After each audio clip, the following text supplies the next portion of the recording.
Collector Shrimati जयती सिंह ने जिले में पेयजल व्यवस्था एवं आगामी अभियानों के संबंध में प्रेस वार्ता आयोजित की।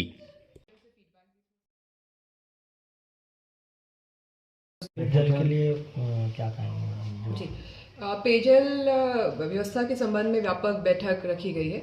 पिछले कुछ दिनों से हम लोग सतत प्रयास इसमें कर रहे हैं। हम लोगों ने जो हमारे पेयजल के सोर्सेज हैं उनकी सैम्पलिंग करवाई गई है। नगर पालिकाओं और परिषद में हम लोगों ने जो WTP हैं, ओवरहेड टैंक्स हैं और जो पूरा डिस्ट्रीब्यूशन नेटवर्क है उसकी हम लोगों ने साफ सफाई करवाई है और उसका एंड पॉइंट तक सैंपल की कार्रवाई करी जा रही है। इसमें हम लोग जनप्रतिनिधियों के माध्यम से भी और जो हमारी NULM की महिलाएं हैं उनके माध्यम से भी ये सैंपल कलेक्शन का पूरा काम कर रहे हैं। जहां पर शंका आ रही है वहां पर हम लोग सुधार कार्य भी तत्काल रूप से कर रहे हैं। इसके अलावा ग्रामीण में भी जो हमारे पानी के सोर्सेज हैं, हमारे सारे हैंडपंप हैं समस्त, इसके अलावा जो ओपन कुएं हैं या अन्य सोर्सेज हैं जिससे जल लिया जा रहा है उसकी भी सैम्पलिंग की कार्रवाई कर रहे हैं। इस क्रम में अभी हम लोगों ने टोटल करीब 1500 सैंपल ग्रामीण से भी उठा लिए हैं।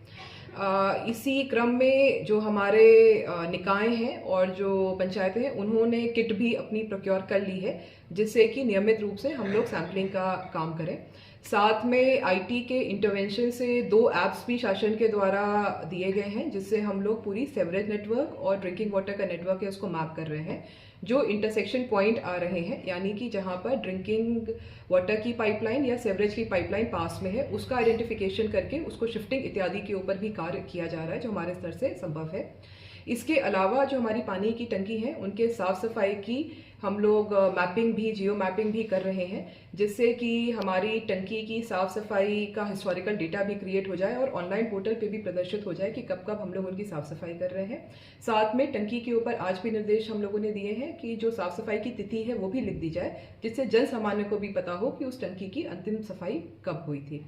इसी प्रकार से जो हमारे STP हैं उनके ट्रीटेड पानी को भी हम लोग टेस्ट कर रहे हैं जिससे कि जो डिस्चार्ज वाटर है वो भी हमारा जो मापदंड है उसी में हो और उसी के माध्यम से हम लोग उसका डिस्चार्ज सुनिश्चित करें।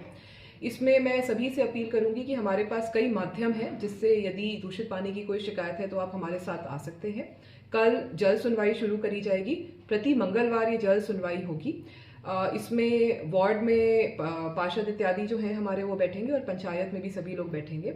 इसके अलावा CM हेल्पलाइन भी एक माध्यम है जिसमें दूषित जल की शिकायतों का एक अलग टैब निकाला जा रहा है जिसमें इस प्रकार की शिकायत तत्काल हमारे संज्ञान में आ जाए और जो हमारे 2 दिन 48 घंटे का समय सीमा होती है उसमें हम लोग उसका निराकरण सुनिश्चित करा सके।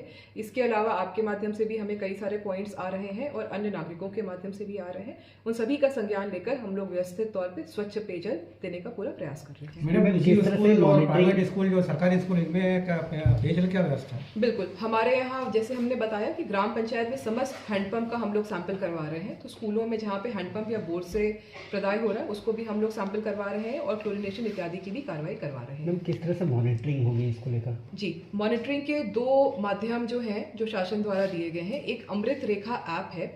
इस ऐप में हमारे जो पानी की लाइन है उनको हम लोग गूगल पे मैप कर रहे हैं, उनकी लंबाई और डेप्थ की मैपिंग हो रही है और साथ में जो सीवरेज का नेटवर्क है उसकी भी मैपिंग हो रही है। तो इसके माध्यम से हमें पता चल रहा है कि हमारे संभावित पॉइंट्स कहाँ हैं जहाँ पर कोई कंटामिनेशन हो सकता है, तो वो पता चल रहा है हमको।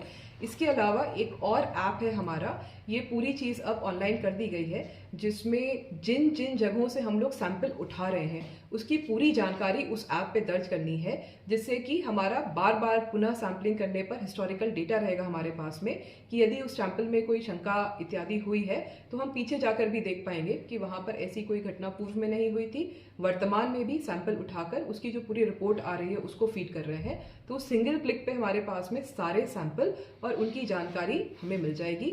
सैंपलिंग का एक नक्शे पे भी इसमें अंकित किया जा रहा है, तो उससे हमें आसपास के भी जो सोर्सेज हैं जिनका हम लोगों ने सैंपल करा हुआ है वो भी दिख जाएगा। तो यदि कोई हमारे आसपास एक क्लस्टर टाइप का कुछ फॉर्मेशन हो रहा है जहाँ के सैम्पलिंग में हमें दिक्कत आ रही है, तो एक बहुत ही समग्र रूप से पूरी जानकारी हमारे पास में आ जाएगी, तो हम लोग उसका आइडेंटिफिकेशन बेहतर कर पाएंगे। मैम हाल ही में अभी एक वार्ड से दूषित पानी का मामला भी सामने आया, तो किस तरह के उसमें सैंपल लिए गए, क्या पाया गया? तो सैंपल के दौरान नगर पालिका बड़वानी के कुछ ओपन कुएं थे जहां पर हम लोगों को सैंपल हमारा मापदंड के भीतर था, परंतु वो समस्याप्रद लग रहा था। सारे कुएं को वर्तमान में क्लोज कर दिया गया है। स्थानीय पार्षद को बता भी दिया गया, अध्यक्ष जी को भी बता दिया गया है। वहाँ पे हम लोगों ने वॉल पेंटिंग भी करवा दी है कि इसका हम लोग पेयजल के लिए उपयोग ना करें, और प्रचार प्रसार भी कर रहे हैं। तो ये निरंतर हम लोग कार्रवाई कर रहे हैं और प्रयास रहेगा कि सभी प्रकार के जल स्रोतों की हम लोग प्रॉपर सैंपलिंग, क्लोरिनेशन, साफ सफाई तथा अन्य व्यवस्था रखें। इसमें कोई समय अवधि भी दी गई है? इसमें लगभग 1 माह है हमारे पास में सभी सैंपल लेने के लिए, और उसके बाद करेक्टिव एक्शन के लिए भी समय है, परंतु हम लोग प्रयास कर रहे हैं कि जल्द से जल्द इस पूरे काम को पूरा कर लें।